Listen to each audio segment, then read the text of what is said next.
বনি ইসরাইলের মধ্যে এক আল্লাহর বান্দি বসবাস করত। এলাকার দুষ্ট লোকেরা বাড়িঘর জুলুম করে জোর করে নিয়ে মহিলারে মায়েরা ফিটা থারায় দিয়েছেন। এই মহিলা আল্লাহওয়ালা মহিলা নিরুপায় একটা জঙ্গলের কিনারে গিয়া ডেরাঘর বাঁধছে। জঙ্গলের পারে একটা নহর, এই নহরের পানিকে আল্লাহ তাআলা সুমিষ্টি করে দিয়েছেন। ওই মহিলা পানি খায়, তার ক্ষুধা নিবারণ করে। তারপর নহরের পারে আল্লাহ তাআলা দুইটা আনার ফলের গাছ উৎপন্ন করে দিয়েছেন। প্রতিদিন দুইটা ফল ধরে, একটা মা খায়, একটা ছেলে খায়। এইভাবে আল্লাহ তাআলার কুদরতি রিজিক ভোগ করে 70 বছর পর্যন্ত আল্লাহর গোলামি করেছে। এর মধ্যে কোনো রুজি রোজগারের কোনো প্রয়োজন হয় না। হঠাৎ করে একদিন সন্তান বলতেছে, ও মা, প্রতিদিন আনার ফল খাই, 70 বছর পর্যন্ত খাইলাম, যদি অনুমতি দাও এই ফলগুলি বাজারে বিক্রি করে অন্য খাবার আনি, সংগ্রহ করি। মা আবার বলে, ভাবারে এটা আল্লাহর কুদরতি রিজিক, ওই রিজিকের সাথে যদি বেয়াদবি করো অসুবিধা আছে। কাজে আল্লাহর কুদরতি রিজিক বিক্রি করে কোনো আহার কিনে আনা যাবে না। সন্তান বারবার ফিরাফিরি করার পর মারা যে হচ্ছে, দুইটা ফল নিয়ে বাজারও বিক্রি করছে, অন্য খাবার আনছে, খাইলেন। পরের দিন থেকে গাছের ফল ধরা বন্ধ হয়ে গেছে কুদরতি ভাবে, আর সুমিষ্টি পানিও নষ্ট হয়ে গেছে। আলহামদুলিল্লাহ নাহমাদুহু ওয়া নাস্তাঈনুহু ওয়া নাস্তাগফিরুহু ওয়া নু'মিনু বিহি ওয়া নাতাওয়াক্কালু আলাইহি ওয়া নাউযু বিল্লাহি মিন শুরুরি আনফুসিনা মান ইয়াহদিহিল্লাহু ফালা মুদিল্লা লাহু ওয়া মান ইউদ্লিলহু ফালা হাদিয়া লাহু ওয়া নাশহাদু আল্লা ইলাহা ইল্লাল্লাহু ওয়াহদাহু লা শারীকা লাহু ونشهد أن سيدنا ومولانا محمدا عبده ورسوله أرسله بالحق بشيرا ونذيرا وداعيا إلى الله بإذنه وسراجا منيرا فقد قال الله تعالى في كلامه المجيد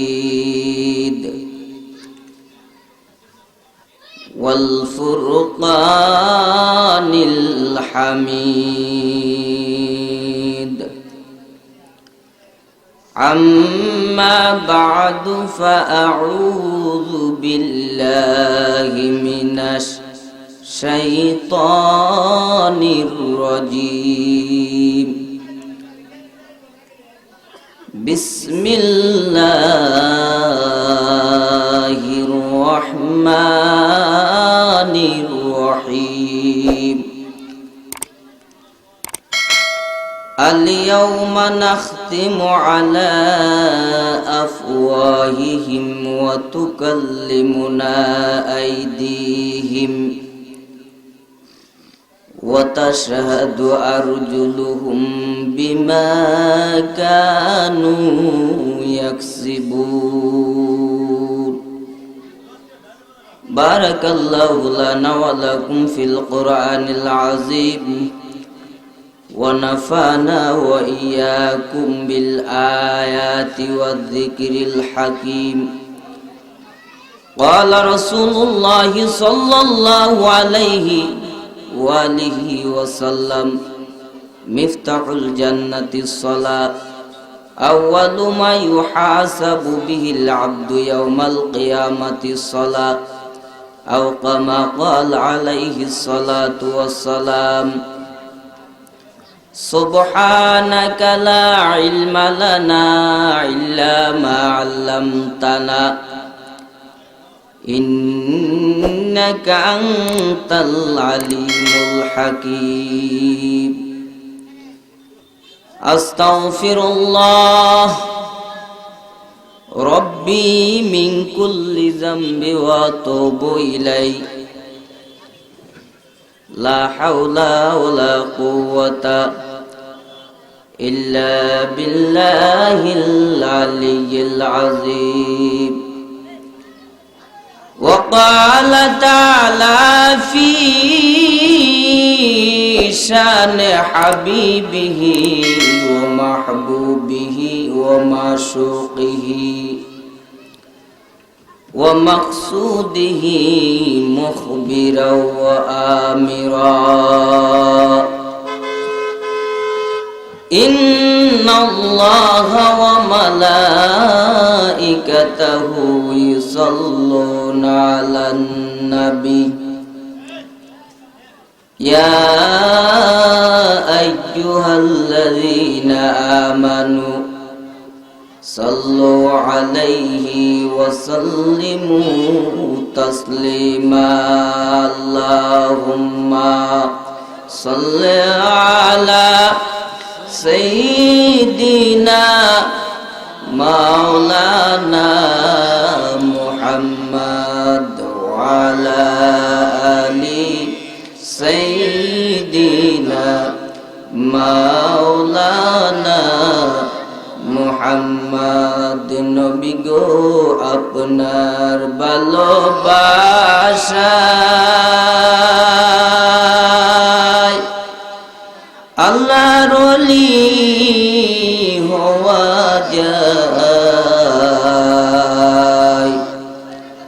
নবী গো আপনার ভালোবাসায় আল্লাহর জান্নাত পাওয়া যায় আল্লাহুম্মা সাল্লি আলা সাইয়্যিদিনা মাওলানা মুহাম্মদ ওয়া আলা আলি সাইয়্যিদিনা মাওলানা মুহাম্মদ লা ইলাহা ইল্লাল্লাহ লা ইলাহা ইল্লাল্লাহ লা ইলাহা ইল্লাল্লাহ লা ইলাহা ইল্লাল্লাহ লা ইলাহা ইল্লাল্লাহ লা ইলাহা ইল্লাল্লাহ লা ইলাহা ইল্লাল্লাহ আলা ইয়াসা ইনাল কসরিল মুআল্লা সাতুদফানু আন করিবিন ফিত তুরাবি লাহু মালাকু ইউনাদি কুল্লা ইয়াউমিন লিদুলিল মাউতি আবনু লিল খারাবি কালিলুল আমরিনা ফি দার দুনিয়া আমরজিনা ইলা বাইতি তুরাবি লা ইলাহা ইল্লাল্লাহ লা ইলাহা ইল্লাল্লাহ লা ইলাহা ইল্লাল্লাহ লা ইলাহা ইল্লাল্লাহ লা ইলাহা ইল্লাল্লাহ লা ইলাহা ইল্লাল্লাহ মুহাম্মাদুর রাসূলুল্লাহ সাল্লাল্লাহু আলাইহি ওয়াসাল্লাম ও সামরায়ে জু কুতুবে আলম ও সামরায়ে জু কুতুবে আলম जो सैयद दौलत फोरी ओ फरजंदे औलाद आदम अखलाक पैगम्बरी फैज इब्राहिम फैज फाइलेन गांगुही रशिद अहमদের অনুমতি আসলেন তিনিও জানি उल्फत में बराबर के वफा हो के जफा हो उल्फत में बराबर के वफा हो के जफा हो हर चीज में लज्जत है अगर दिल में मजा हो, हर चीज में लज्जत है अगर दिल में मजा हो। मकबूल तो है साज है कबूल तो बहुत है, ऐना के मानिंदे तू नहीं दिल तो बहुत है, ऐना के मानिंदे तू नहीं दिल तो बहुत है। ऐ बाद सुबह सोए मदीना से गुजर हो, ऐ बाद सुबह सोए मदीना से गुजर हो। ओ शाफिए कौसर को मुझे गम की खबर हो, ओ शाफिए कौसर को मुझे गम की खबर हो। जन्नत की तमन्ना कोई हरगिज़ न करेगा, देखे जो आके से सुल्तान मदीना, देखे जो आके से सुल्तान मदीना। अल्हम्दुलिल्लाह। आज ফুলপুর বাজার জামির মসজিদের উদ্যোগে প্রথম বার্ষিক ওয়াজ ও দোয়ার মাহফিলের আয়োজিত সম্মানিত সভাপতি সাহেব, আজকের যে ওয়াইজিনে কেরামকে দাওয়াত করা হচ্ছে, যারা ওয়াজ করছেন বা করবেন, আসলে আমি ইয়াসিন মোল্লা তাদের জুতার দোলার মূল্য নয়। এরপর আপনাদের খেদমতে হাজির। আল্লাহ হযরত উলামায়ে কেরাম, আল্লাহ তাবারক ওয়া তাআলার আশিকিন জাকিরিন মুহিব্বিন মুরব্বিন এজাম ও আমার সমবয়সী ভাইয়েরা, সুজলা সফলা অবস্থানরত শ্রদ্ধ পর্দার আড়ালে মা ও বোনেরা, আল্লাহ তাবারক ওয়া তাআলার কাছে লাখো কোটি শুকর, যেই মহান রব্বুল আলামিন আপনি আমাদেরকে সিগাল কুকুর না বানায়া, জীব জানোয়ার না বানায়া, পশু আওয়ান না বানায়া, কীট পতঙ্গ না বানায়া, আশরাফুল মাখলুকাত সর্বশ্রেষ্ঠ জাতি মানুষ বানাইছেন। তারপর আয়াতুন নবী, জিন্দা নবী, মাক্কি নবী, মাদানী নবী, নবীদের নবী, 18,000 মাখলুকাতের নবী, আপনি আমার নবী, আল্লাহর নবী, দুজাহানের বাদশাহ মুহাম্মদুর রাসূলুল্লাহ সাল্লাল্লাহু আলাইহি সাল্লামের উম্মত বানাইছেন। এই জন্যই জবান বন্ধ না রেখে অন্তরের স্থল থেকে একবার কালিমাতুন শুকর আদায় করে আলহামদুলিল্লাহ। বাবা, আমি আপনাদের সামনে সূরা ইয়াসিনের 65 নং আয়াত তেলাওয়াত করেছি। আল্লাহ তাআলা যদি তৌফিক দেন এই আয়াতের উপর কিছু নসিহত করব। ওমা তাওফিক ইল্লা বিল্লাহ। তো আল্লাহ তাআলা বলেন, اليوم نختم على أفواههم وتكلمنا أيديهم وتشهد أرجلهم بما كانوا يكسبون। কিয়ামতের মাঠে আল্লাহ পাক রব্বুল আলামিন আপনি আমার মুহর মধ্যে মোহর মারা হবে, আপনি আমার হাত পাও চোখ কান যা কিছু আছে সব সাক্ষ্য দিবে। ভালো কাজ করলে ভালো সাক্ষ্য দিবে, মন্দ কাজ করলে মন্দ সাক্ষ্য দিবে। দুনিয়াতে যদি কারোর সাথে জুলুম করো, অত্যাচারী অপরাধ করো, কারো মাল ঠগায়া খাও বা বাটপারি চিটারি করো, চুরি ডাকাতি করো, তাও সাক্ষ্য দিবে। আর যদি নেক কাজ করো, আল্লাহর হুকুম নবীর সুন্নত তরিকার উপর আমল করো, পর্দা করো, বিবি বাচ্চাকে বা নামাজ পড়ো, তাও সাক্ষী দিবে। ভালো মন্দ, ভালো কাজ করলে ভালো সাক্ষী, আর মন্দ কাজ করলে মন্দ সাক্ষী দিবে। কিয়ামতের মাঠে বটি আল্লাহর দরবারে নালিশ করবে যদি আপনি মন্দ কাজ করেন আপনার বিপক্ষে। প্রশ্ন আসতে পারে, হুজুর বটিরা যে আমার বিপক্ষে সাক্ষী দিবে এটা আমার বুঝে আসে না। প্রশ্ন আসেনি। আমি আপনার বটির মধ্যে একটা উদাহরণ দেই। আপনার 3.5 হাত বটি আল্লাহ তাআলার কমনে চলে, সেই দিক দিয়ে আপনার লক্ষ্য নাই, কিন্তু আপনি আল্লাহ তাআলার কমনে চলেন না। তার প্রমাণ আল্লাহ তাআলা আপনার মাথার চুল দিয়ে বলছে বড় হয়, আল্লাহর হুকুমে বড় হয়।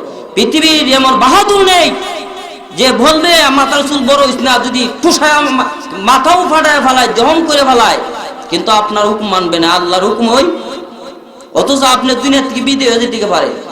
তাহলে দেখেন মাথার চুল সামনে ব্রহ্মীতে আসেন, আল্লাহ বলছে বড় হইস না, আল্লাহর হুকুমই বড় হয় না। আর নইলে মাথা তো চুল, ব্রহ্মীতে চুল, এই জায়গা আমি আল্লাহর হুকুম মানে বড় হয়, আর এই জায়গা আমি আল্লাহর হুকুম মানে বড় হয় না। সামনের দিকে একটু নাচে, নিচের দিকে মুস, যদি না কাটেন এমন জঙ্গল লাগে, বাঁশরি বা বাঁশরি বা গাঞ্জা টানলে তো আর উপায় নাই, গেরানে চলে। এই জন্য আমরা উজানি হিসাবে বলতেন বন্ধ আছে বন্দিগি নাই মুসওয়ালার জিন্দিগি, দাড়ি খাটটা লাগাবে এটা মুস, আর এমন মুস রাহে এটা কোনো সিবা সুরত নাই, গুতাইয়া রাস্তা বাইরে মনে লাগে গুতাইয়া পথ কেমেদা, কথা বুঝেননি। মুসটা মানে কারো হুকুম, মানে কারো হুকুম। সামনের দিকে দাঁতও আসেন, দাঁতের মধ্যে আল্লাহ বলছে দাঁত তুমি আমার বন্দার জন্য স্বাভাবিক হয়ে থাকবা।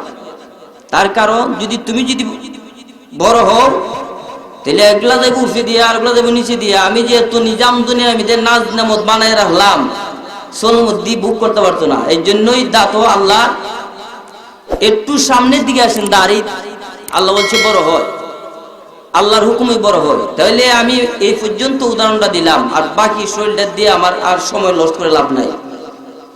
তাহলে আপনার মাথার মধ্যে দেখুন আল্লাহর হুকুম কতটি মানে, কিন্তু আপনি 3.5 হাত বুঝে যদি আল্লাহর হুকুমও চলে, আল্লাহর ক্ষমনও চলে, তুমি কেন আল্লাহর হুকুম মানবা না? তুমি কেন গুনাহ ত্যাগ করতে পারো না? তুমি কেন আল্লাহর হুকুম মানতে পারো না? তুমি কেন তোমার বিবি বাচ্চার পর্দা করতে পারো না? তুমি কেন নবীর সুন্নত তরিকার উপর চলতে পারো না? তুমি কেন নামাজ পড়তে পারো না? কেন? শয়তানের ধোঁকা খাইছো? জাহান্নাম ছাড়া গতি নাই, জাহান্নাম ছাড়া গতি নাই। তাহলে আপনার বোধের তো আপনার ক্ষমতা না, বুঝে আসছে? দুনিয়াতে যদি আল্লাহর হুকুম মানতে বললো, আখিরাতে আল্লাহ যদি মোহর মারা দেয়, সাক্ষ্য দিবে তো?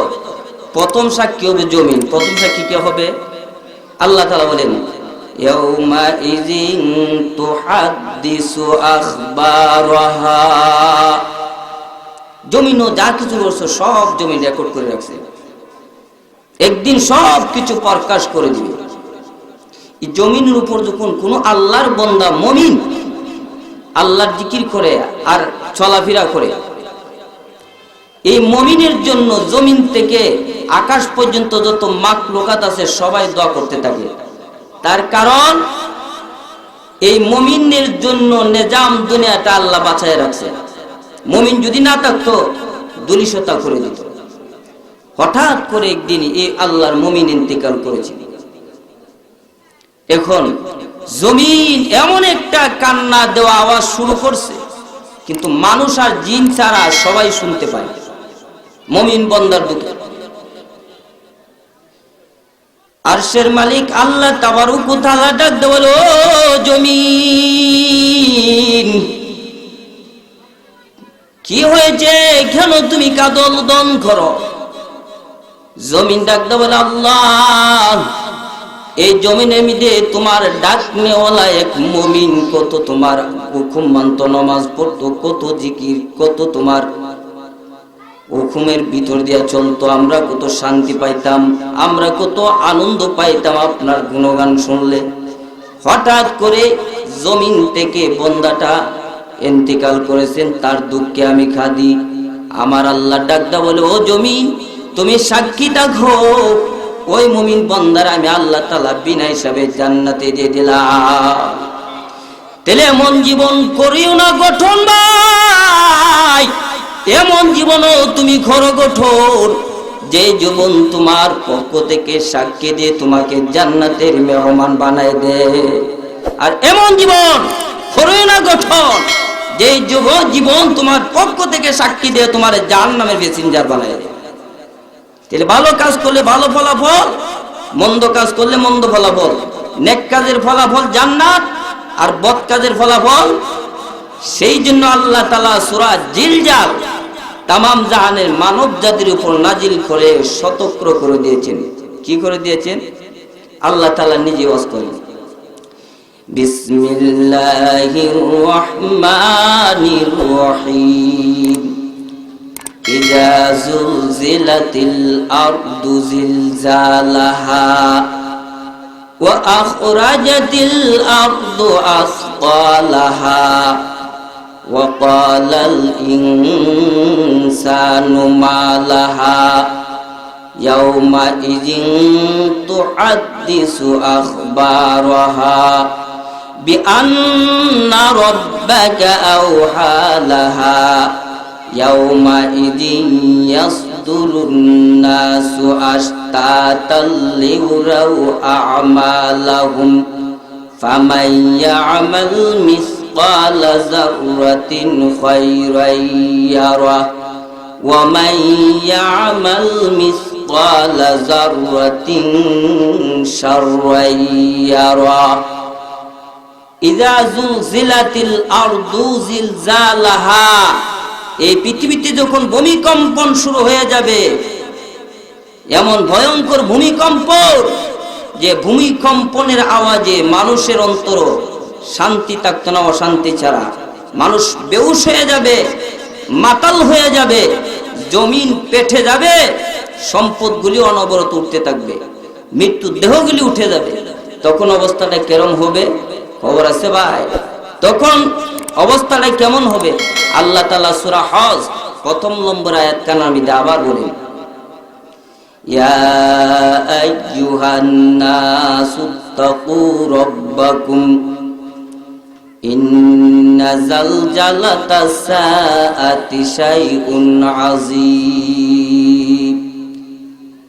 আল্লাহ পাক রব্বুল আলামিন বলে, ও মানব জাতির দল, ভয় করো তোমার প্রতিপালককে, নিশ্চয় কিয়ামতের ভূমিকম্পন বড় ভয়ঙ্কর ব্যাপার। এটা এমন একটা ভূমিকম্পন যেই কম্পনে মানুষের অন্তরে শান্তি থাকবে না, অশান্তি ছাড়া।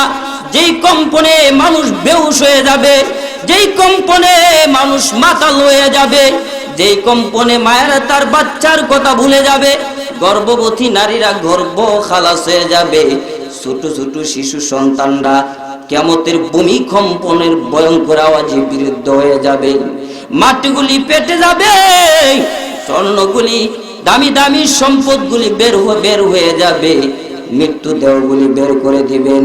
ওয়া আখরাজাতিল আরদু আসকালাহা, আর পৃথিবী যখন তার বোঝা জমিনের ধন সম্পদ বের করে দিবেন, তখন এই সম্পদের দাম থাকবে না।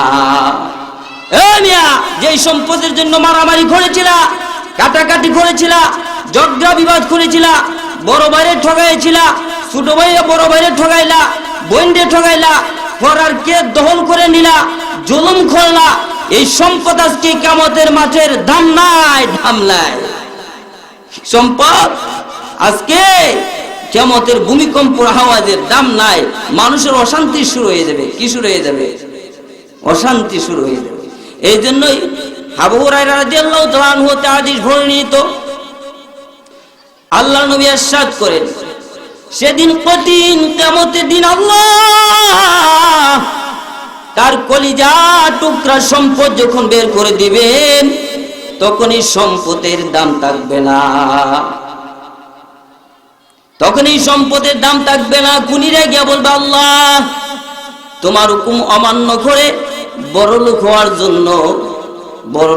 জন্য খুন করেছিলাম, ভাবি নাই খুন করা যেত বড় অপরাধ, এত বড় গুনার কাজ। আমি তো নিজে ধ্বংস হয়ে গেলাম, জাহান্নামী হয়ে গেলাম, আফসোস।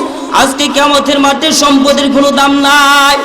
সুদখোর আর ঘুষখোররা গিয়ে বলবে, আল্লাহ বড় লোক হওয়ার জন্য তোমার হুকুম অমান্য করে সুদ খেয়েছিলাম, ঘুষ খেয়েছিলাম, ভাবি নাই সুদ খাওয়া যেত বড় অপরাধ আর ঘুষ খাওয়া যেত বড় অপরাধ। ভাবি নাই আমি ধ্বংস হয়ে গেলাম, জাহান্নামী হয়ে গেলাম, আফসোস করতে থাকবেন। ও ভাই, আত্মীয় ছিন্নকারীরা গিয়ে বলবে, আল্লাহ এই সম্পদের জন্য আমি আত্মীয় ছিন্নতা করেছিলাম, ভাবি নাই আত্মীয় ছিন্নতাকারী যেত এত কঠিন অপরাধ। আমি সম্পদের জন্য দুনিয়া তো ধ্বংস হইলাম, আখিরাত তো ধ্বংস হয়ে গেলাম। বড় ভাই গিয়া বলবে, আল্লাহ তোমার হুকুম অমান্য করে ছোট ভাই সম্পদ দখল করে খেয়েছিলাম, ভাবি নাই সম্পদ বুক করা যেত বড় অপরাধ, আমি নিজের ধ্বংস হয়ে গেলাম, জাহান্নামে হয়ে গেলাম। আফসোস করতে থাকবে। ছোট ভাই গিয়া বলবে, আল্লাহ আমার লেখাপড়া করাইছে, আমি বড় জ্ঞানী হয়ে গেছিলাম, বড় ভাইরে ঠগাইয়া, ভাই বোনরে ঠগাইয়া সম্পদ দখল করে খেয়েছিলাম, আজকে দেখা যায় কিয়ামতের মাটি সম্পদের কোনো দাম নাই, আমি ধ্বংস হয়ে গেলাম, আমি জাহান্নামী হয়ে গেলাম। আফসোস করতে থাকবে। আর একদল লোক বলবে, আল্লাহ যেই সম্পদ তুমি আমাকে দিয়েছিলা, এই সম্পদের মায়ার জন্য মসজিদে যাইয়া জমাতে নামাজ আদায় করতে পারলাম না, আমি ভাবি নাই নামাজ না পড়া যে তোমার অপরাধ, আমি নিজের ধ্বংস হয়ে গেলাম, জাহান্নামী হয়ে গেলাম। কারণ সেদিনই সম্পদের দাম থাকবে না। আর বলবে, আজকে দেখা যায় আমলের দাম হয়ে গেছে, নামাজের দাম হয়ে গেছে।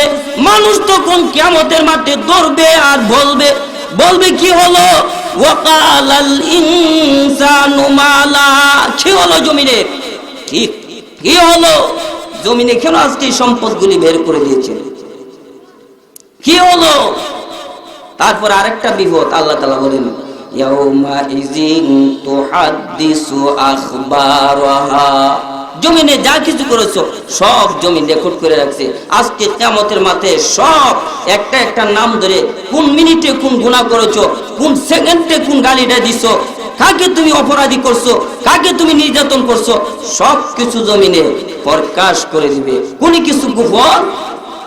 এই জন্য আবু হুরায়রা রাদিয়াল্লাহু তাআলা আনহু হাদিস বর্ণিত, আল্লাহ নবী আয়াত পাঠ করে ইরশাদ করেন, ও সাহাবায়ে কেরাম, কিয়ামতের মাঠে কি কি খবর জমিনে বলে দিবে তা কি তোমরা জানো?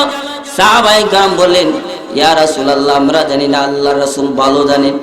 তখন নবী বলেন, পৃথিবীর শুরু থেকে শেষ পর্যন্ত দুনিয়াতে যারা আসছে বা চলে গেছে, নর অথবা নারী, মহিলা অথবা পুরুষ, জীবনে যা কিছু করেছে তাদের সকলের কাজর কেলাফুর উপর জমিন তার সাক্ষ্য দিবে, জমিন সাক্ষ্য দিবে। আর বলবে, এমুক লোকে এমন গুনাহটা করেছে, এমুক লোকে অমুককে গালি দিয়েছে, এমুক লোকে মুনাফিকি করেছে, এমুক লোকে দাঁড়ায় পেশাব করেছে, মানে যে যা কিছু আছে সব কিছু জমিনে বাষ্ট করে দিবেন, প্রকাশ করে দিবেন। তখন মানুষ বলতে থাকবে আবার, হায় কি হলো জমিনের, আজকে গোপনীয় কথাও বলে দিচ্ছে। জবাবে জমিন বলবেন, বিআন্না রাব্বাকা আওহা লাহা, কেননা এটা আপনার প্রতিপালকে তাকে নির্দেশ দিয়েছেন, আল্লাহ তাআলার নির্দেশে আজকে আমি সবকিছু বলে দিলাম। ইয়াউমা ইযিন ইয়াসদুরুন নাসু আশতাতাল লিউরাউ আ'মালাহুম ফামান ইয়া'মাল মিসকালা যাররাতিন খায়রান ইয়ারা ওয়া মান ইয়া'মাল মিসকালা যাররাতিন শাররান ইয়ারা। আর সেদিন ভিন্ন ভিন্ন দলে দলে মানুষ ছুটাছুটি করতে থাকবে, কেউ যাবে ডান দিক দিয়া আর কেউ যাবে বাম দিক দিয়া, কেউ যাবে জাহান্নামের দিক দিয়া, কেউ দৌড়বে জান্নাতের দিক দিয়া। আর সেদিন তারা নিজেরাই কৃতকর্মের অপরাধ বা ফলাফল শাস্তি দেখতে পাবে। রেণু পরিমাণ গুনাহ করলেও তাও তুমি দেখবাই, রেণু পরিমাণ নেক করলেও তাও তুমি দেখবাই। ইয়াউমা ইযিন তুহাদ্দিসু আখবারাহা, জমিনে সব কিছু রেকর্ড করে রাখছে, আজকে কিয়ামতের মাঠে সব প্রকাশ করে দিবে। কোন জায়গার মধ্যে বেটির নাচ দেখছো, ডিশ দেখছো, টিভি দেখছো, বেহায়াপনা দেখছো, কত সেকেন্ডে দেখছো না দেখছো, সব কিছু লেখা থাকবে। আর জমিন সব প্রকাশ করে দিবে। যখন গুনাহগুলি নাম ধরে ধরে ধরে ধরে যখন সমস্ত গুনাহ প্রকাশ করে দিবে, তখন মানুষ বলবে, আল্লাহ জমিনে মিথ্যা কথা হইতে, জমিনে কি কর, আল্লাহ এই গুনাহ আমরা করি না, ভালো মানুষ কি হয়ে যাবি, দুনিয়াতে মজা মজা মজা মজা গালাগালি করছো, গান বাজনা টিভি সিনেমা দেখছো, গুনাহ করছো, এটা এখন অস্বীকার দেবো, আল্লাহ আমি গুনাহ করছি না, কি কইব আমি গুনাহ করছি না। এখন কিরা মাংকা দিবেন ফেরেশতা, যখন আমল লোক ফেরেশতা যখন ডায়েরি নিয়ে আইসে বাইর করে দিব, হাই সর্বনাশ খালি গুনার গুনাহ, আল্লাহ ইয়েও হইছে না, কি হয়েছে, কম বেশি লেখে লেছে, মন গড়া দেখছো, এখন জমিনও বিশ্বাস করে না। কিরামান খাতমিন লেখক তে আল্লাহ কই তুমি জমিনও বিশ্বাস করো না, কিরামান খাতমিন ফেরেশতারও বিশ্বাস করো না, তোমার বটি যদি সাক্ষী দিয়ে বিশ্বাস করবা নি? কো আল্লাহ এখন হইছে কমানি মনে মনে ভাবে আমার বটি তোর আমার বিরুদ্ধে সাক্ষী। আমি যে আয়াত আপনাদের সামনে তেলাওয়াত করেছিলাম, আল্লাহ তাআলা বলেন আল-ইয়াউমা নাখতিমু আলা আফওয়াহিহিম ওয়া তুকাল্লিমুনা আইদিহিম ওয়া তাশহাদু আরজুলুহুম বিমা কানু ইয়াকসিবুন। মোহর মিতে যখন মোহর মারবে, হাতে তোমার বিরুদ্ধে সাক্ষী দিবে, পাও তোমার বিরুদ্ধে সাক্ষী দিবে, চোখে তোমার বিরুদ্ধে সাক্ষী দিবে, জবান তোমার বিরুদ্ধে সাক্ষী দিবে। এইভাবে যখন বিরুদ্ধে সাক্ষী দিতে থাকবে তখন আফসোস আফসোস, এ দেহ তোরে ভালো করার জন্য, সুস্থ করার জন্য কত মেডিসিন আমার শরীরে ব্যবহার করলাম, কত ঔষধ ব্যবহার করলাম, কত বালা বুড়া খাওয়াইলাম, ভাবি না আজ কিয়ামতের মাঠে আমার বিপক্ষে তুই সাক্ষী দিবে। এই জন্য বলি রে বাবা, এমন জীবন করিও না গঠন যেই জীবন তোমার বিপক্ষে সাক্ষী দিয়ে তোমার জাহান্নামের প্যাসেঞ্জার বানায়।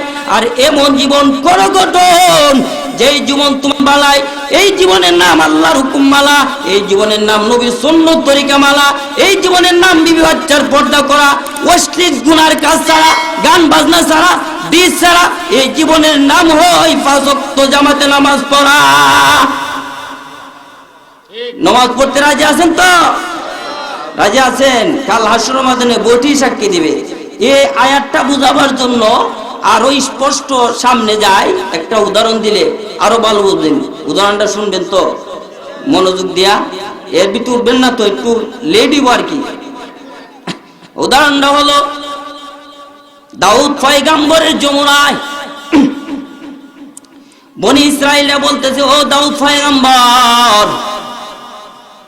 আপনি তো আল্লাহর নবী, আমাদেরকে একবার দুনিয়ার মহলে কিয়ামতের লক্ষণ দেখায় দাও, যা দেখে দুনিয়া থেকে ইমান মজবুত করে আখিরাতের সামানা যেমন বাজ করে খবর নিয়ে যেতে পারি, আমাদের কি কিয়ামতের লক্ষণ দেখায় দাও। পয়গম্বর বলেন, যাও, 3 দিন পরে ঈদের জমা শুরু হবে, সেদিন আমি তোমাদেরকে কিয়ামতের লক্ষণ বা আলামত দেখানো হবে। পয়গম্বর এই বলে বিদায় দিয়ে দিছে। আর ওই লোকেরা গিয়া সমাজের মধ্যে ছড়াইতে ছড়াইতে কোনো জায়গা বাদ রাখছে না। পয়গম্বর দাউদ আলাইহিস সালাম কিয়ামতের আলামত দেখাইবে। আর এই বনি ইসরাইলের মধ্যে এক ধনী লোক বাস করত, তার ছিল শহরের একটা গাবি। কি ছিল? গাবিটারে অলংকার ভরাইয়া এমন ভাবে রাখতো, একবার চোখ যদি তাকায়া তাকায়া তাকায়া দেখো, চোখের দৃষ্টি আর ফিরাইবার মন চায় না। এই গাবিটা প্রতিদিন ছেড়ে দিত বন খায়া, প্রতিদিন সন্ধ্যাবেলা মালিকের দরজার সামনে আসতো। এইভাবে প্রতিদিন ছেড়ে দিত আর প্রতিদিন মালিকের দরজার সামনে আসতো। হঠাৎ করে গাবিটা একদিন নিখোঁজ হয়ে গেছে। কি হয়ে গেছে? নিখোঁজ হয়ে গেছে। জমিদার তল্লাশি লাগাইলো, কত তালাশ করলো, তার কোনো হদসও মিলল না, সন্ধানও মিলল না। রাত পর্যন্ত ব্যর্থ হয়ে গেল। এখন জমিদার বলেন, আমার শখের গাবিটা যে বের করে এনে দিতে পারে, তখনকার যমুনার 10,000 টাকা পুরস্কার দিব। তখন যমুনার 10,000 টাকার দাম কত জানেননি? ওখানে যমুনার 10 কোটির হইব। কম লোক দেয়াইছে, এই টাকার লোভে চতুর্দিকে মানুষ সরিয়া পড়ছে, কিন্তু কোনো হদস মিলে না, সন্ধান মিলে না। আর বনি ইসরাইলের মধ্যে এক আল্লাহর বান্দি বসবাস করত।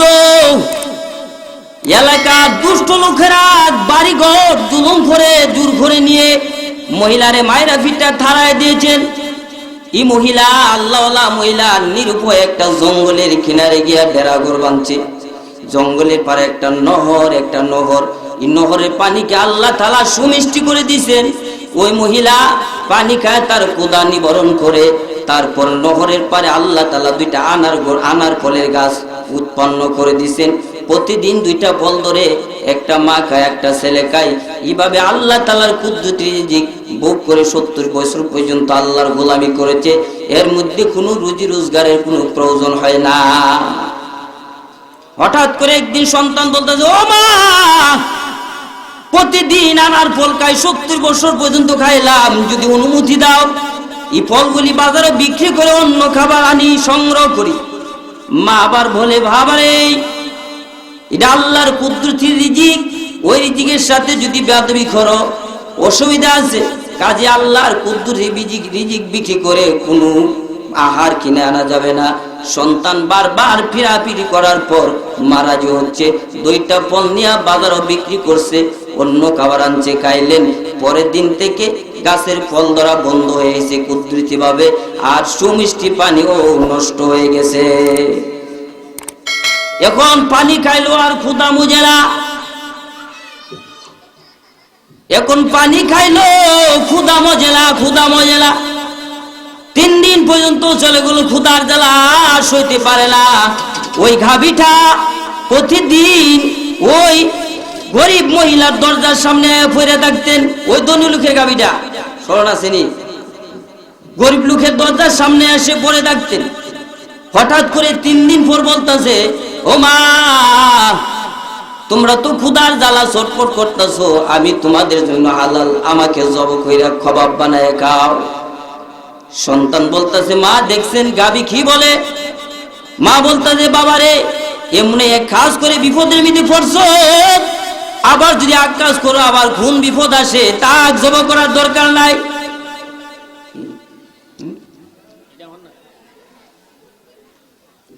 জব করার দরকার নাই, তা জব করার দরকার নাই। ছেলে বলতেছে, মা, অথচ আল্লাহ তাআলা বুদই ফলের পরিবর্তে গাভী পাঠাই দিয়েছেন। ছেলের ফিরাফিরি গাভীটা যখন জব করে নিল, তখন গাভীটা গলা ভাড়ায় দিল, জব করলো, কবাব বানায় খাইলো, পেটের ক্ষুধা নিবারণ করলো। আর এই জঙ্গলের মধ্যে একটা উটনা মহিলা ছিল দিলালা নামক, ওই গাভীটা জব করার সাথে সাথে ওই জমিদারের কাছে, ধনী লোকের কাছে গিয়া বলে, শুনছুনি জঙ্গলের মধ্যে এক সুর আর সুন্নি বাস করে, আজ আপনার গাভী জব করে গেছে। এইভাবে প্রতিদিন ওই তারা চুরি করে তাদের সংসার চালা। আসলে কি সুর? আওয়াজটা বলে, আসলে কি সুর? হ্যাঁ, আমাদের দেশে এমন মহিলা আছে না, বেড়া সাংবাদিক আছে, আডা সাংবাদিক আছে, যদি একটা কিছু পায় এই গ্রামের এই মাথা থেকে এই মাথা পর্যন্ত ফলকের মধ্যে বসিয়া যায়। বলে হিত হইল জাহান নামের সাংবাদিক। কি সাংবাদিক? জাহান নামের সাংবাদিক। ধনী লোকে শুনিয়া তো খুব রাগ হয়েছে, আমার গাভী যে ওই খাইছে, তো আউসের গাভী।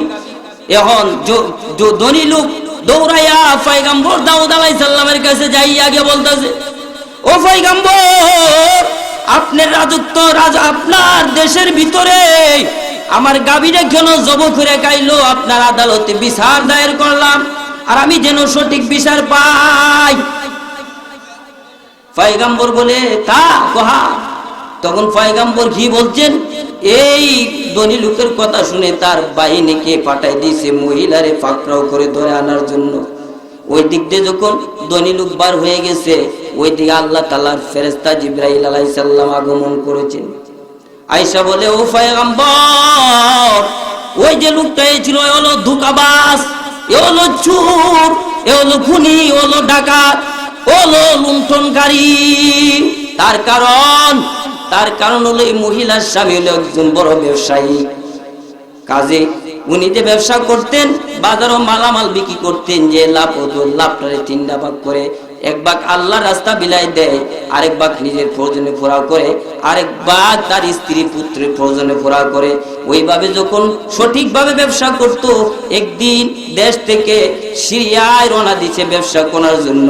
অনেক গরু ছাগল উট বেড়া লয়ে যখন রওনা দিছে, রাস্তার মধ্যে যখন সন্ধ্যা হয়ে গেছে, তাবু গাড়ছে, যখন ঘুমে পড়ছে, ওই ধনী লোকের অন্তরে একটা খুকিয়াল জাগছে, আমি তো চাকর কাটি আর কত টাকা পাই।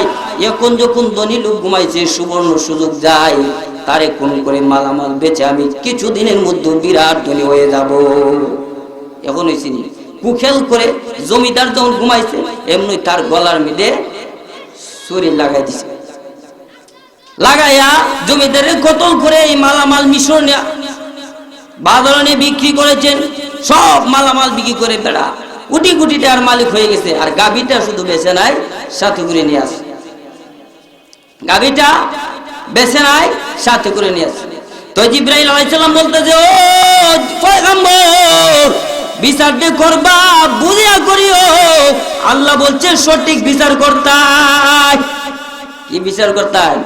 সঠিক বিচার করতাই। আর আমাদের দেশে বিচার হইলে এক বেড়া 500 বড়, আরেক বেড়া হইলো 1200 বড়। বিচারে গিয়ে রায় দে কি করবে, তোর ভাগ পাঞ্জাতনে টানে আমারে বাড়াউলিয়ায়, আমি করব কি করে? তোর ইমানে তারে ধরে টানে ধরে জাহান্নামে, ঠিক না বেটি? টানে ধরে জাহান্নামে। সমাজে সঠিক বিচার নাই, গরিবের বিচার নাই, ঘুষ খায়া আর সুদ খায়া বিচার করো। কিয়ামতের মাঠে জবাবদাহি করতে হইবা, ঠিক না বেটি?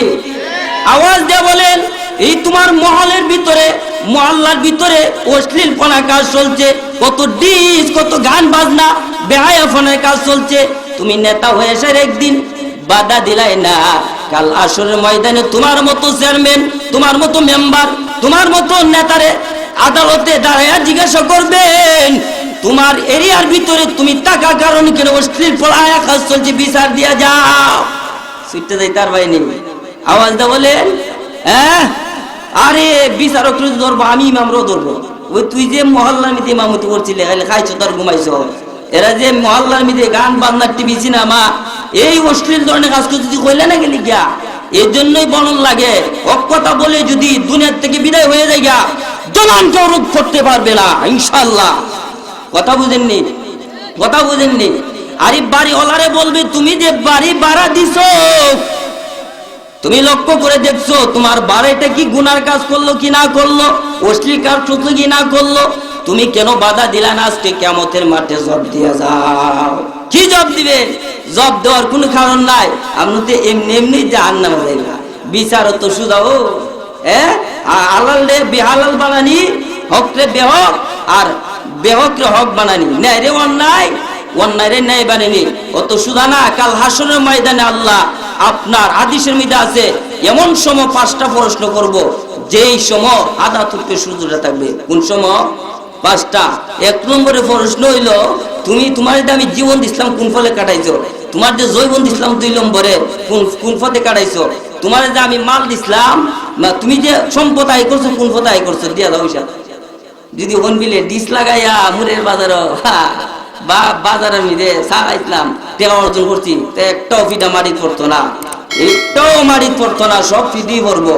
আর কোন পথে তুমি ব্যয় করছো, কি আল্লাহর রাস্তা না গালো, এও জিজ্ঞাসা করব। তোমার যে জ্ঞান দিয়েছিলাম, জ্ঞান দিয়া তুমি কি করছো? জুলুম করছো, মানুষের উপর অত্যাচারী করছো, এও তোমার জবাব দিয়া তোমার জান্নাতে যাইতে হইব। কথা বুঝেননি? আরেকটা বিচারে হতা হইলে সমস্ত শেষ। এই আলোচনা তো বিচারে হতা হইলে শুনতেন না আপনারা? বিচারের কথা হইলাই, এরপরে এটাও শেষ করে দিয়া শেষ করলাম মনে বয়ানটা। কিনা হইল? দাউদ আলাইহিস সালামের যুগে এক সুন্দরী মহিলা, তার আত্মীয় স্বজন বলতে কেউ ছিল না। গ্রামের যে অসভ্য ধরনের লোক আছে, মহিলারে মারধর করে তার সম্পদগুলি দখল করে নিয়ে গেছে। মহিলা একজন নিরুপা হইয়া এক বিচারের কাছে গিয়া বিচার দিল, ও বিচারক সাহেব আমার বিচারটা করে দেন। বিচারক সাহেব তো মহিলার বেলা আঁকে যাবে, কেমন জানিছে আঁকে যায়। কিছুক্ষণ পরে হয়, আমি আপনার বিচার সঠিকভাবে করুন যদি তুমি আমার কথা মানো, আর তুমি যদি একদিন সময় আমার ঘরের মধ্যে দেও। কথা বুঝছো? মহিলা বদমাশি করতে রাজি হন, আমার সম্পদ আনতে রাজি না, আমি যাদের বিচারের দরকার নাই। মহিলা ইমানদার না বেঈমান? আওয়াজ দেন, তাহলে বোঝা যায় ইমান আছে। আর এক বিচারক হাজি গেল, এও ই কোন নজরি কথা হয়, এটারও ডিলেট করলো। 3য় নম্বরে কাজে গেল, একই প্রস্তাব দে, মহিলা আমার সম্পত্তির দরকার নাই, ইমান আরানির দরকার নাই, গরম হয়ে গিয়ে আল্লাহ আল্লাহ করে দিয়ে বেশি। আর আল্লাহ যায় করে বেশিরা ইলো, আর কুহামো রাজি হইল না, বুহামো রাজি হইল না, আয়েসের আল্লাহর গোলামি শুরু করলো। উনি 3টা মহিলার না পাইয়া যুগ করিয়া এখন একটা নালিশ করলো। আমরা একটা নালিশ করি, আমরা দাউদ পয়গম্বরে গিয়া বলবো এই মহিলা কুত্তার সাথে সঙ্গ করে। কার সাথে? আমরা তিনজনে যদি সাক্ষী দেই দাওয়াত পছন্দ বিশ্বাস হয়ে যাবো, কিন্তু সাক্ষী তো আর বিশ্বাসের মতো না, কথা বুঝেননি? গিয়া দাউদ পয়গম্বর হাসি করে, ও দাউদ পয়গম্বর, আপনার রাজ্যের ভিতরে এক মহিলা কুত্তার সাথে সঙ্গ করে। দাউদ পয়গম্বরের কথা উন্নত মাথা আউট হয়েছি, কি হয়ে গেছি গা? হ্যাঁ, এমন কাজ আমার মহল্লার ভিতরে, আমার রাজ্যের ভিতরে, তাকে শলিতে জ্বলানো হবে, শলিতের হুকুমও দেওয়া হয়েছে। এই জন্য বলি সাক্ষীদের সাক্ষীওয়ালা সাক্ষী দিল, এ বদমাইশ না বালা, আওয়াজ দিয়ে বদমাইশ না বালা, তিনটাই না, একটা দুইজন না তিনজন না, তো তার কি বলছিলাম, তিনটাই বদমাইশ, এক কাটারের লুক হই, ঠিক না? আমার কথাটা বলতে আসতেছে না, কথা বুঝেননি? মহিলা তো ইমানদার, মহিলা কি এই জন্য বলেছে সাক্ষীতে দিব, এরা আগে পরীক্ষা কর, এরা পরীক্ষা করে কোন খাটের মানুষ, কোন দাঁতের মানুষ, সাক্ষী দিয়ে দিব, এর আগে পরীক্ষা করে দেখ এ কি যে ছাত্রর কারণে সাক্ষী দিতেছে হাসিল করার জন্য না, বালাই কত লাগে সাক্ষী দিতেছে, এটা তুই পরীক্ষা করে দেখ, কথা বুঝেননি? তো দাউদ পয়গম্বরের এক ছেলে ছিল, মাশাআল্লাহ, সুলাইমান পয়গম্বর। কে ছিল? এত জ্ঞানী ছিলেন, সারা পৃথিবীর বাদশাহী দান করেছিলেন তাই, কথা বুঝেননি? যখন মহিলারে পাকড়া উপরে ঘর থেকে তুলে নিয়ে আসে, মহিলা শুধু একটাই নালিশ করছে, আল্লাহ, এই সৎ কামের জন্য আমার জীবন যেতে কোনো দুঃখ নাই, আমি যেন তোমার কাছে সঠিক বিচার পাই। কি বিচার পাই? এই কথাটা সুলাইমান পয়গম্বরের কানে গেছে। যাওয়ার পর সুলাইমান পয়গম্বর বলতেছে, বাবা, মহিলার তো শুলি জোলাইবার ঠিক হয়, তাহলে আমি আপনার আগে একটা সানি বিচার দেখতাম চাই। কি বিচার? সানি বিচার, আমার একটু সুযোগ দেই। তোমার সুযোগ দিলাম। এখন তিনটা লোক জিজ্ঞাসা করতেছে, ও বাবা, মহিলা যে সং করছে কুত্তার সাথে, কুত্তা ফড়া একটা, তোমরা তিনজনই বলে এক প্রশ্ন হয় একটা, তাহলে তোমরা তিনজন তিন রুমও যাও, আমি আরেকটা পরীক্ষা করে দেখতে হয়। তিনজনে আবদ্ধ হয়ে যা বাপ শুলে গুইরা বলতেছে, এখন আমার সাথে বাবা যান। তখন প্রথম নম্বরের রুমে গিয়ে বলতেছে, বলো তো দি একটার সাথে যদি সং করে তাই কুত্তার রং কি তাহলে? কখন হয়েছে নি? এইটা মনে করছে মহিলা তো সুন্দর, তো কুত্তাটা সুন্দর হইব, কুত্তাটা লাল, কুত্তাটা কি লাল। দ্বিতীয় নম্বরটা গেছে, কুত্তার সাথে যে মহিলা সং করছে, তোমরা তো সাক্ষী যে কুত্তার সাথে কুত্তার রং কিতা, এটা বুঝতে হয় কুত্তাটা সাদা। তৃতীয় নম্বর হাতে গেছে, এটারই যখন জিজ্ঞাসা করছে, এটা হালা। বাপরে বলতেছে, বাবা, কুত্তার সাথে যে সং করছে মহিলা, এরা দিয়ে সাক্ষী মিলে না। তখন পয়গম্বর যখন ধমক দিল, বল কি হয়েছে? তখন বলে, পয়গম্বর, আমরা দুনিয়ার ছাত্রর লোভে, দুনিয়ার লোভে হই দেয়া আমরা মিথ্যা কথা বলছিলাম মহিলার উপর, আমরা মাফ করে দিন। তোমাদেরকে আর মাফ করা যাবে না, পাত্তাও খোলো, মহিলার খাসি কষ্টের থেকে লামাও, তাদেরকে তুমি খাসি কাষ্টের মধ্যে জ্বলাই দাও। আমি বলি, ও দুনিয়ার বিচারক, ও দুনিয়ার সাক্ষীদাতা, তোমার সাক্ষী যদি জমিনের মধ্যে ঠিক না থাকে, কাল হাসরের ময়দানে তোমার বটির উপর মোহর মারবে, তোমার বটি সাক্ষী দিবে, আর কোনো প্রয়োজন নাই। খোদার কসম দিয়ে বলি, সেদিন তুমি নিরীহ তুমি জাহান্নামী হবে, আর কোনো কথা নাই। সাক্ষীতে দিও, বুঝতে দিও। এই জন্য জিবরাইল আলাইহিস সালাম বলে, ও পয়গম্বর, বিচার দিয়ে করিও, বুঝিয়া সুঝিয়া করিও। আর এই দিকটা মহিলারে ফাঁকটাও করে নিয়ে আইছে। পয়গম্বর তো খবর আগে জেনে লাইছে, মহিলাদের সব জেনে লাইছে না, আছেন আপনারা। মহিলারে খুব হেফাজতে একটা মহলে ভিত্তি না রাখছে। আর ঈদের দিন তো হয়ে গেছে, নমাজ যখন পয়গম্বরে ফরাইয়া সুন্দর লাইহান সুরে এই জাবুর কিতাব তেলাওয়াত করলো। কি তেলাওয়াত করলো? জাবুর কিতাব, বুঝেননি? পয়গম্বর দাউদ পয়গম্বরের কিতাব হলো জাবুর। দাউদ পয়গম্বরের কিতাব কি? জাবুর। খুব মধুর কণ্ঠে তেলাওয়াত করে শেষ করে তখন ধনী লোকটারে জিজ্ঞাসা করে, বাবা, এই মহিলাটা গরিব, না খায় আছে, আমি দেখার সাক্ষাৎ করতে পারি না, আমি ব্যর্থ হয়ে গেলাম, তোমার গাভীটা যখন খেয়ে ফেলছে, তুমি আল্লাহর হস্তে মাফ করে দাও। ধনী লোক বলে, পয়গম্বর, এটা কি লাগাইছেন? আমি ঠিক বিচার পেতে যাই। কি বিচার পেতে যায়? ঠিক বিচার। আচ্ছা ঠিক আছে, তোমার যদি বুঝে না পড়ে গাভীর পাবো, তো আমি তোমার টাকা দিয়ে দেই, তো তুমি মাফ করে দাও। হবে না, আমি ঠিক বিচার চাই।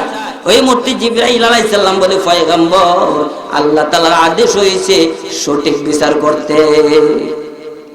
এখন পয়গম্বর মহিলা ডাকতে বলে, মহিলা, তোমার কোনো কথা আছে নাই? বলো, সঠিক বিচার করুন।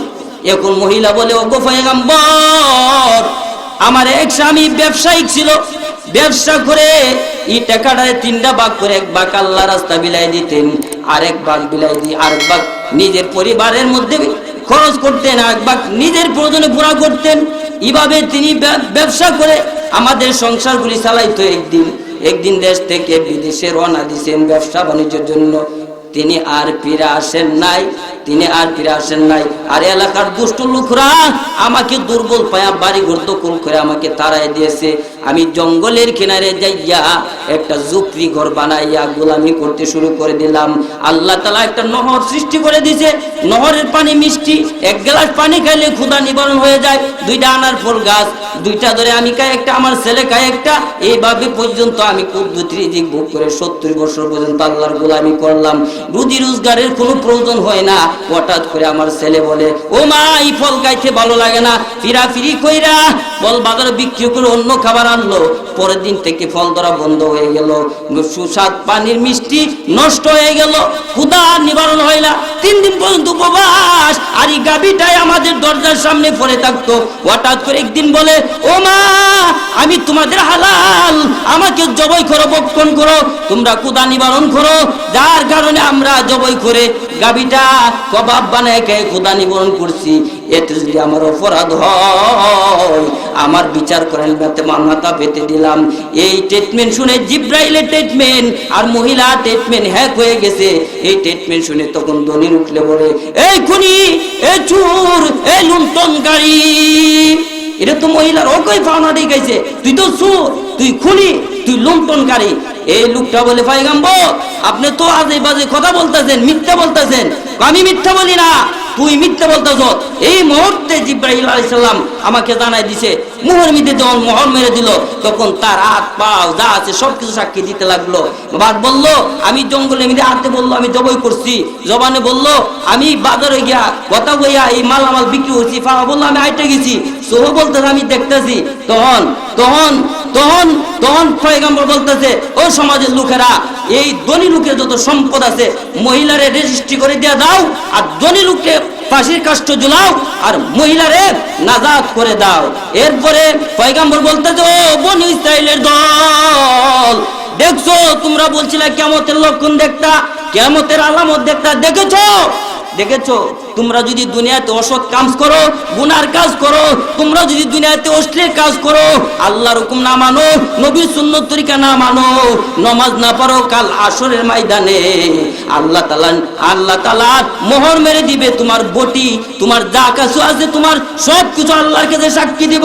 কাজেই এই ঘটনা দেখে তোমরা শিক্ষা গ্রহণ করো। এই জন্য আল্লাহ পাক বলেন, আয়াত নাযিল করে জানাই দিয়া বলেন, আল-ইয়াউমা নাখতিমু আলা আফওয়াহিহিম ওয়া তুকাল্লিমুনা আইদিহিম ওয়া তাশহাদু আরজুলুহুম বিমা কানু ইয়াকসিবুন।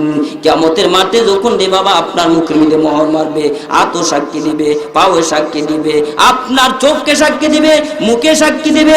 এই জন্য বলি রে বাবা, এমন জীবন খর গঠন, মরণের পর যেন তোমার বটি তোমার বিপক্ষে সাক্ষী দিয়ে তোমার জাহান্নামের প্যাসেঞ্জার যেতে না বানায়। আর এমন জীবন করো গঠন, তোমার বটি যেন তোমার পক্ষ সাক্ষী দিয়ে তোমার জান্নাতের মেহমান বানায় দে। এই জীবনের দরকার আসেনি। এই জীবনের নাম হলো আল্লাহর হুকুম মালা, এই জীবনের নাম হলো নবীর সুন্নত তরিকা মালা, এই জীবনের নাম হলো বিবাচ্চার পর্দা করা, এই জীবনের নামই হলো নামাজ পড়া। আল্লাহ পাক যেন এই 5 ওয়াক্ত নামাজ পড়ার তৌফিক দেন। সকলে বলি আমিন। আলোচনার দ্বারা যদি আপনারা যদি কষ্ট পায় তা হন, আমার আল্লাহর রাস্তায় মাফ করে দিবা।